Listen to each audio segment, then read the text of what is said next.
Three, two, one, roll the footage.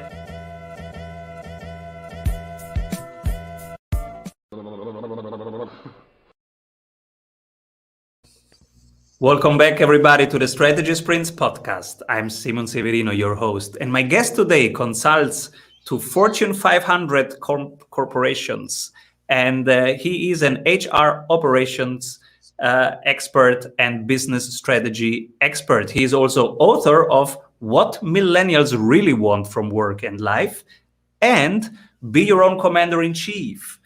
His latest book, Be Your Own Commander-in-Chief, is out March 2nd, so last week. And welcome, everybody, Yuri Kruman. Thank you very much for having me, Simon. Pleasure to speak with you. Excited because you have a CEO tip that helps us to open 1,000 doors, and that is via conversational intelligence. I want to hear everything about it, but first, what are you currently creating? I'm creating a course based on my book. I'm trying to make it much more digestible, straightforward.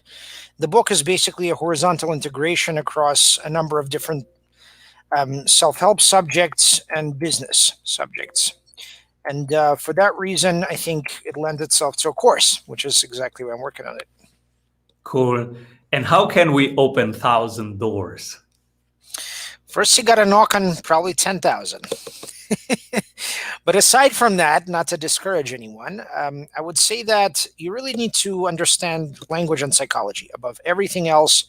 You don't always have to be an expert in where you're trying to go. In fact, most people clearly are not experts. If you're trying to change careers, as I've done 5 times at least, maybe even 6 technically, you need to understand not just the kind of keywords and buzzwords and all that stuff. You really need to understand it's almost like guild mechanics, right? So let's say you're a lawyer, you're part of the lawyers guild. Okay, well, what do lawyers talk about? Is it about their schooling, or is it about their cases, or is it about what they ate for lunch yesterday, right? So a lot of these things, it's layers of information that you can't really get other than by interacting with people in that guild, whether law, finance, medicine, or consulting, or what have you. So a lot of it is just familiarizing yourself with what do people care about, and then realizing actually most people are pretty similar. They talk about the same kinds of things. Yeah, it might be sports, it might be their food, it might be their family. But when you talk shop, let's say if you're a consultant, right? I mean, before I was a consultant, I probably had some elements of mindset, but I didn't know. I mean, my wife was a consultant for A.T. Kearney, for one of the big ones. So I got glimpses into that. How do they do work? What do they talk about? How do they do their strategy? How do they do their operations? What do their templates look like, their decks, right? You can go and learn all of this stuff online for free because it's floating around, millions of examples. So bottom line is, before you even go knocking on the doors, you got to have some sense of what does this person care about? What value can I add to them? I'm not going to send some kind of random deck template to a very experienced consultant because, what value is there in that? Right. So you need to understand what is going to be truly valuable. Ideally, it's something connected to your zone of genius, meaning it's something that you love doing, you're incredible at it. You can probably create it with very little effort, more or less with your eyes closed and one hand behind your back. And that kind of cross-pollination, or at least a preview of that cross-pollination, is usually what opens doors, because people, they may not like candy because now candy is, evil, but they like the candy of somebody's trying to offer me real value. Before I ask, before I pay, before I do anything, all I have to do is, pick up the phone, answer the email. That's how you start the conversation. You have to really understand what they value and give it to them and not expect anything in return. And yeah, maybe you do it 10,000 times, maybe 10% of people will get on the phone with you, and some percentage thereof goes down until they become clients. That's powerful. Before you send anything, people stop and reflect. What's their pain point? What do they need to solve? What's next for them? And then you think of your intervention. I'm so pumped who you pick for the Strategy Award after one word from our sponsors. Hey, if you love what you are hearing, you will love our free masterclasses. Go grab them at strategysprints.com. You can pick only one person who gets the award. Who is that person? There's someone very special. I bought her book recently. I haven't met her in real life, but I love her work. Dr. Zheksambayeva. She wrote something, Dr. Nadia Zheksambayeva, I should say. She wrote the Chief Reinvention Officer Handbook, How to Thrive in Chaos, which is a brilliant book. Also happens to be beautifully designed, beautifully laid out. I think she's absolutely right. I quote her in my book. I talk about this quite a bit. Reinvention, as she says, and I believe as well, really is the most important skill of our time. Because there's, yes, you can talk about automation and machine learning and all of these kinds of forces in the economy. You have to be able to reinvent, not in some kind of branding way. I look at it through coaching. Who am I really? Right? What is aligned to who I am, to my mission, my values, and what I give people, and then what does that look like in the next iteration? Right. So who am I really? This is something that in our community, many people are discussing. How can I be more of the true self? How can I bring it more into my business as a CEO, as a business owner, as a consultant? I'm curious, how do you help people find their true nature, being more true to their core? I know this sounds funny, but even with consulting clients, before I do any other work with them, I sit down and, okay, of course, there's a project plan, there's a timeline, there's a budget, all the formalities. But before I really get down to business, I say, look, let's sit down, let's figure out what role are you playing in your business? What is your life mission? What are you trying to leverage your business to, let's say, achieve in 10 years? Not when you're 120, it's about your legacy for your life, not for the next year or two, because that's largely irrelevant. Okay, 10 years out, what does success look like to you? Okay, meaning visualize it. Are you, in your, I don't know, fifth house in the Bahamas, or are you driving a convertible, with that gorgeous woman who's your wife? Pick the visuals. Like, it's powerful, and then that becomes almost like manifestation. But more importantly, just go backwards. Say, I don't know, I want to cure AIDS in Thailand in 10 years. Okay, great. So what do I need to do that? Because I'm not a pharma biotech guy. Raise a ton of money, hire a team, create a company, create the drug, get it FDA approved, go to Thailand, liaise with the health ministry, get them their antiretrovirals and then your blockbuster drug, and bam, 10 years success. Great, awesome. For somebody else, it's something totally different. Subjective, that's you, life mission, 10 years. Work backwards on the timeline. Where do I need to be at year 1, 2, 3, 5, 10? It's more digestible, more realizable. It's somehow more real. Okay. Then you're in your zone of genius. Again, you love what you're doing. You're really good at it. You're adding massive value to clients. Okay. And you choose the one role that you would keep if you had $1 billion, if you weren't worried about money, prestige, or anything else. And you got to do that thing 9 to 5. Okay. That's what should be your job, or that's how you should be serving clients, because that's your full energy. That's your full talents. You're really fully present there. You're not struggling. You're not putting yourself in a cello case, pretending to be someone else. Okay. Number 2 is values. Okay. What does that mean? Look at the people in your life who've really, really pushed you to be your best self and your best professional. Okay. Who are those people? Be very specific. Is it your uncle? Is it your professor, mentor, advisor, investor, someone's podcast you listen to, someone's book you read, right? Who are those people? What are their personality traits? Are they kind, generous, hilarious, brilliant? What's going on there? Hey, why is that important? Oh, I don't choose my client. Of course, you choose your clients. You choose the people you work with. Filter by that. Filter by the values that will help you grow and go out of your shell toward where you want to go, toward your goals and your life mission. Number 3 is outcomes. So what is your energetic profile? What outcomes do you like to deliver to other people? Are you an evangelist? Are you someone who gets up, let's do this, let's build this, this is the greatest thing since sliced bread? Okay. Are you an operator, timeline, budget? No nonsense. Are you a caretaker? Hey, are you all right? Can I help you? Can I coach you? Can I get you better coffee? Are you a niche expert? Are you someone who likes talking about something very, very narrow, and well, this is so important, this I don't know, text, this ancient text. Okay, maybe. Some people are brilliant strategists, right? We're coming back to strategy here. Maybe you like drawing maps. Maybe you grew up with, 10 layers of maps in your head. You have the, geography, topology, you have the geopolitics, all that, and it's somehow layering in your head. And you're that person who pulls all these things from different disciplines and different people, and here you are. Wow. Okay. So that's in your work outcomes. And then the last one is role. Not your title, not your work, in your personal life. Who are you in your personal life? Which of those outcomes do you seek?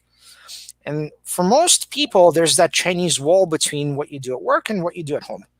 And you're considered lucky if you do the work that you really care about in both places. Shouldn't be that way. Doesn't have to be that way. Okay. So in your personal life, in your family, among your friends, in your community, you play a certain role. Maybe you're a caretaker, maybe you're an evangelist, what have you. Fine, no problem. You may have done all of those things.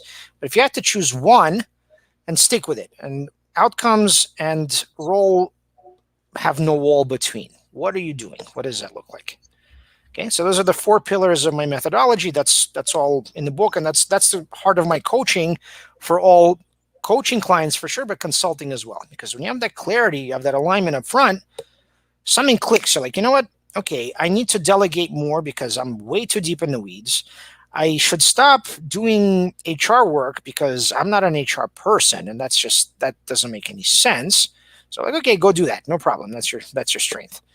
And you know what? I need to be crystal clear about my timeline. I don't want to just run a company for the hell of it. I have certain goals that I need to meet. That's where the conversation starts. Then you can talk tactics, strategy, and all that. But start with the human. That's my premise. That's a strong checklist and a beautiful set of practices that people can rewatch, rehear, and really implement. It's powerful. One thing that resonates a lot with me is I imagine myself as a billionaire. What is the one thing that I sit down to do every day? Obviously, I don't have to do it. What will I do? Because I have to do it, but for an intrinsic reason, right? Mm-hmm. Beautiful. Yep. All right. Which 3 books shaped you most? we could be here all night, but I'll try to be merciful.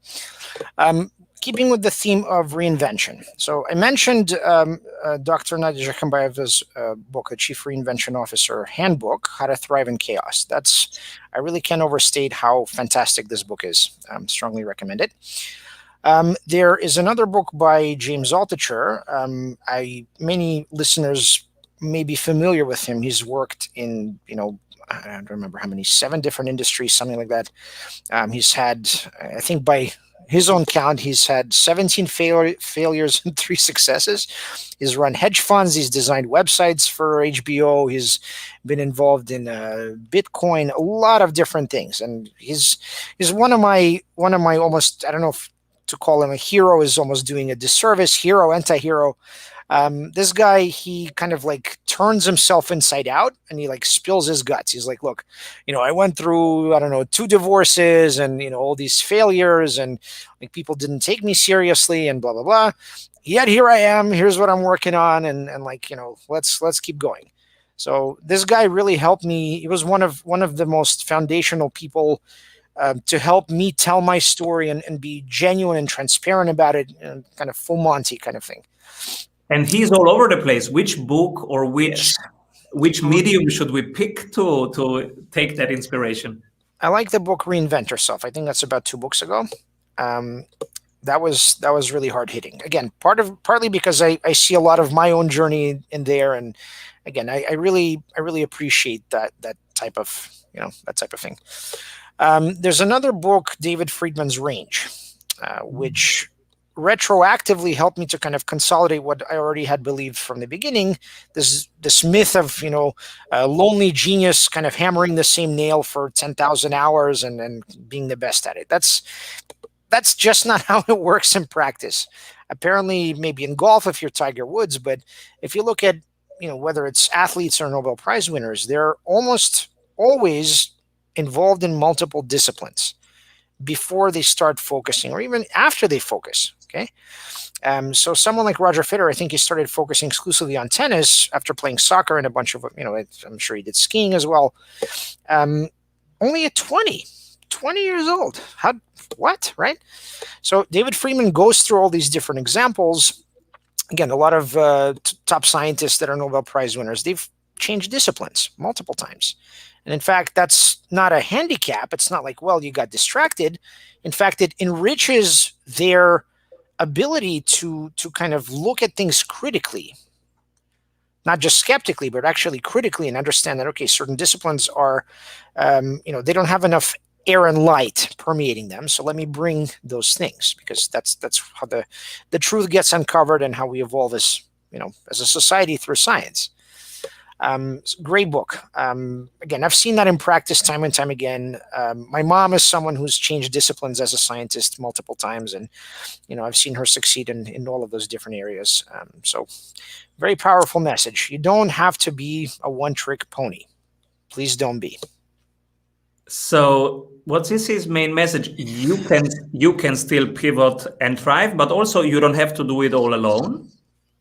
It's certainly not a lonely journey, but I would say that don't feel obligated to always kind of you have to be doing something for 30 years. In fact, no, I found, I can tell you again, I'm not calling myself necessarily the top expert in anything, but I've switched careers either 5 or 6 times, depending on what you count as a change. Often spending 2 or 3 years in something. There's no way you can come close to the top of anything without spending at the very, very least about 3-4 years. That's what I found. Okay, but I've picked up a lot of different things from academic neuroscience, where I started, from law. I have the degree and the debt to prove it. I worked in finance to pay the bills, right? Compliance and credit risk. Then I went over to health tech, and I walked in off the street. Again, this kind of conversational intelligence, that's something I've been very good at. But in the past, it was like, why am I convincing people to hire me when I probably shouldn't be in that company or in that space? Nevertheless, I walk in off the street and I do finance and operations in a VC-backed startup, which is insane, crazy. Never learned so much, but I burned out. I had no clue, how to manage all those things. Then I went. This is super relevant, because right now so many of the listeners need to pivot because the world has completely changed. So we need permission to pivot from ourselves, from within. And I remember Peter Drucker, who always said, I change my hobbies every 2 to 3 years to stay fresh, to stay curious, to stay in the beginner's mind, the beginner's energy. Yep. But in terms of my research field, my main work, which is describing management as a craft, as a science, I will always stick to it, because that's where I build over the long term. And so many, including myself, have this picture that if you want to be top 1%, you have to stick for a very long time to delivering. Of course, for top 10%, you can go broader and refresh yourself. But for top 1, you should really stick to it. Now, you are saying, hey, Federer, many other examples where it's not the case. Let's be clear. I'm really glad you brought up this point. It's absolutely critical. So for me, I didn't have a clear descriptor of that field, which is always there, that I'm always working on, and in which I'm one of the best. I finally found it when I started writing this book. Again, we'll talk about that separately, but essentially what this book is, it's a horizontal integration of self-help and business, the subjects that I found to be most important. I'm coming in as someone highly schooled, but before the process, I had very few life skills, if any. So I had to learn from scratch. I had to get rid of a whole bunch of baggage from my head, because, maybe it's overeducation, or maybe it's trauma, baggage, you name it. And I was pretty good in dealing with other people, but again, for what? Like, what was the big picture? There was no big picture. It was just like, I have to pay the bills. I have to support my family. This sounds like a good idea. It's going to pay well. Terrible idea. And then the last piece, well, again, we'll talk about this more, but God and the universe. You have to have some kind of overarching why am I doing this? Why did I go through trauma, etc.? But why, going back to Peter Drucker, exactly what you said. So in writing this book, this horizontal integration, which I didn't see anywhere in the market, a lot of verticals and, tips and tricks and all that. The 1% thing that I've always been doing my whole life, ever since I was a kid, was what I've coined as personal behavioral economics. I haven't seen that term anywhere. If someone has created it, amazing. I'm happy to give credit. I haven't seen it anywhere in print. So for me, it was a question of, how do I climb out of this deep hole? Whether that's figuring out who I am, whether that's figuring out, okay, I'm in a new country because I'm an immigrant, right? I came at 9. Whether it's getting over all my baggage, whatever. I'm a child of divorce, yada yada yada. Everyone has their baggage, right? Professor Jagdish Khatri is writing, Jack of all, good at some, expert at one. I think this should be the learning profile. Love it. You should trademark that. That sounds fantastic. Yeah. So there is, absolutely right. I'm thrilled that you brought up this paradigm, because there is no shortcut. We are not. There's no shortcut, right? Yeah, you can jump, and I've had to jump, but you're always collecting something. You're drawing some map. It's not just knowledge. It's your critical view of all the different layers and how to connect them and what to take out, right? So you're building and you're destroying a system constantly. Something is always in flux. So for me, that's personal transformation of behavior through language and psychology. And that's what I'm calling personal behavioral economics.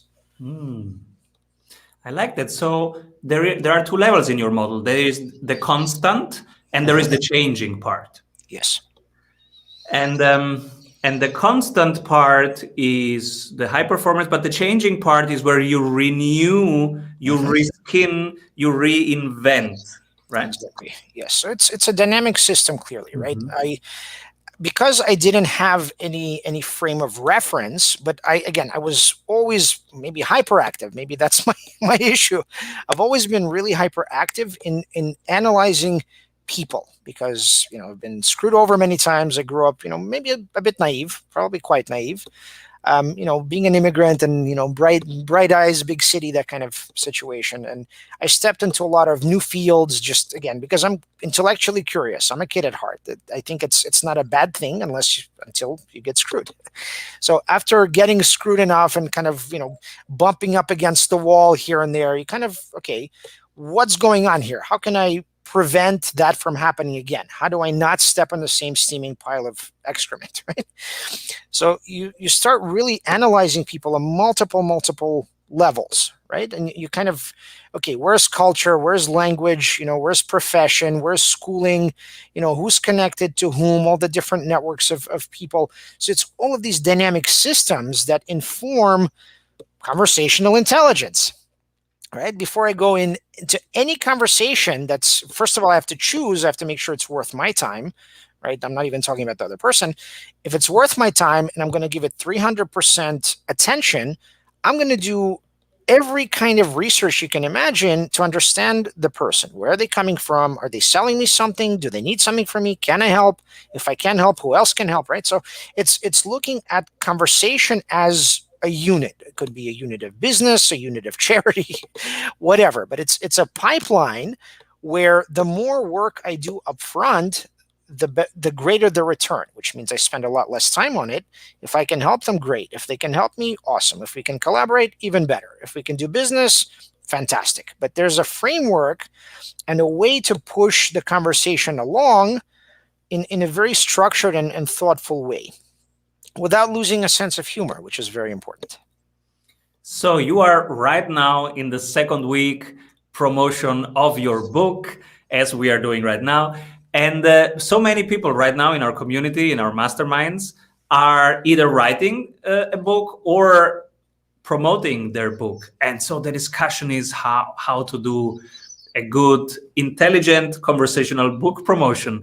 So how do you do it? What are your tactics, strategies to promote your book? Don't throw the kitchen sink. Keep your kitchen sink. You need to think about it in multiple layers. First of all, what's your goal for your book? Is it a business card? Are you trying to create a bestseller? Vastly different kinds of tactics and strategies. For me, sure, I would love for it to be a bestseller. Do I expect that necessarily? No, because I don't have $250,000 to end up on the New York Times bestseller list. Fine.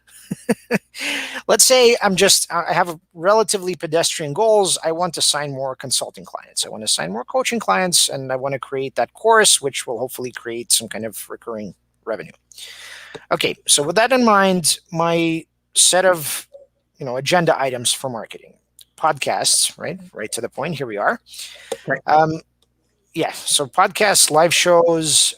It's a newsletter. I started a newsletter before I launched the book. It took a bit of teeth pulling for myself. I have a good friend of mine who's also a coach. I'm part of his mastermind. He kept pushing me. Do it. It's already brought me at least one client so far. So the newsletter is connected to the book because it's almost the same title. It's Your Own Commander-in-Chief newsletter. And the book is Be Your Own Commander-in-Chief. Then, there is just, Facebook posts, there's LinkedIn posts, there's looping people in that I quote. I still probably need to do more of that. I quote many, many different people. I mentioned a couple.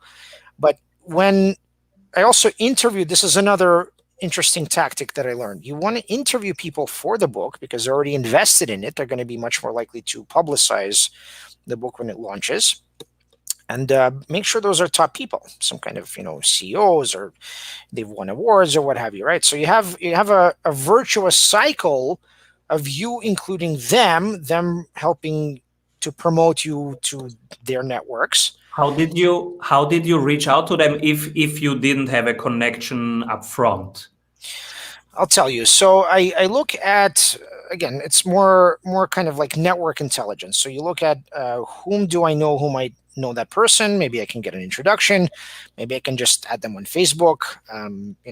I did that a couple times. Whom do I know? Or maybe I share a background with them. A lot of the people that I interviewed, they share a similar background. We're all immigrants. Maybe they're, 10 or 20 years ahead of me in the process, but they're much more likely to talk to me because they see my name, they see my background. They're like, okay, I get it. Right. So start local, maybe hyper local.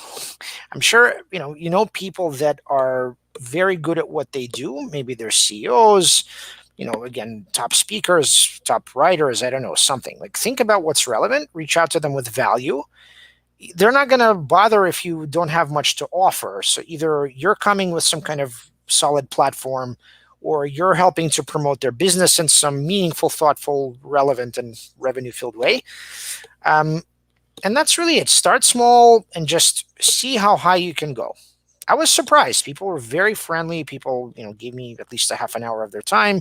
They gave some excellent tips, like, what I asked them, okay, if you could implant a chip in your employees' brains with all of that information that they may not have or they don't understand, what would you put on it? And like, all these great tips, there's taking ownership, time management, great stuff. It's in there. Now they're invested. I put quotes. That's another thing you can do.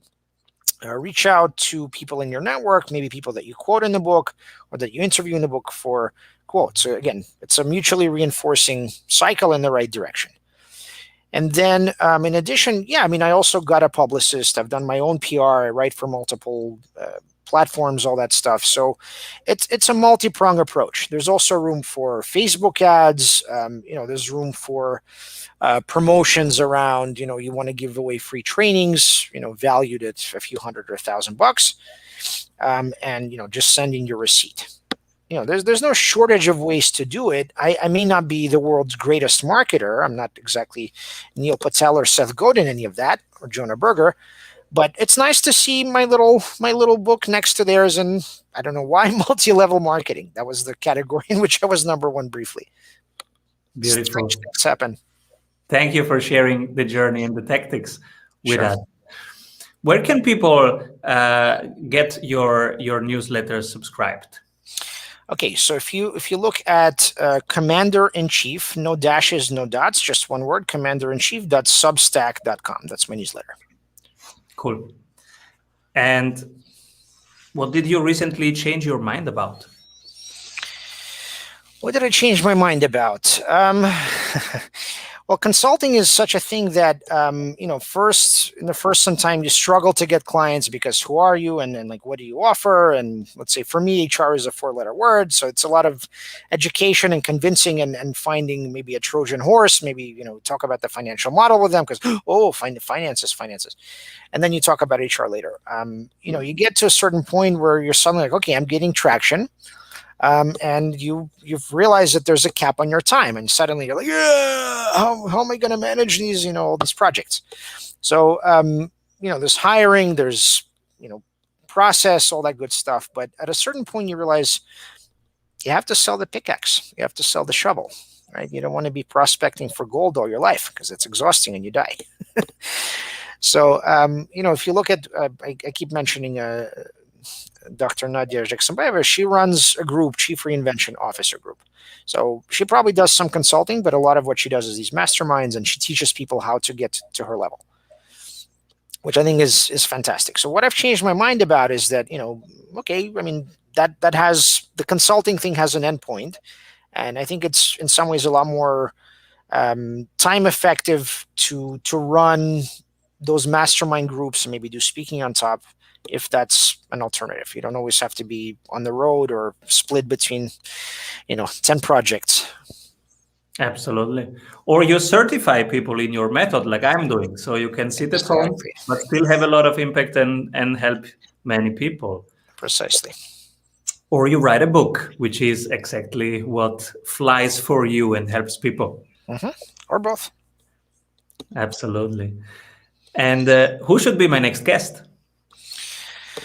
I don't want to say her name again, but you've heard it. If she hasn't been on yet, you've got to speak with her. She's super engaging, really dynamic, brilliant. Doesn't hurt. I think that your listeners would really have a great treat in listening to some of her insights, because she's done all the Fortune 500 consulting, and she has this really particular view, which I think is a couple heads taller than most others, in seeing sort of what's coming and how to deal with it. I think for a lot of your listeners, that'll be very helpful. Yuri, did I forget to ask you anything? My shoe size? 10 and a half US, 45 European. Thank you so much for being on the show, for sharing so generously the tactics, which are really a checklist. So people go back, listen to it, write it down, do it, and buy the book. Thank you, Yuri. Come back soon. Thank you, Simon. It's a pleasure. Avoid trying to do thousands of things that doesn't work. We have 274 templates for your business success. Reach your ambitious goals with one-on-one sprint coach. We double your revenue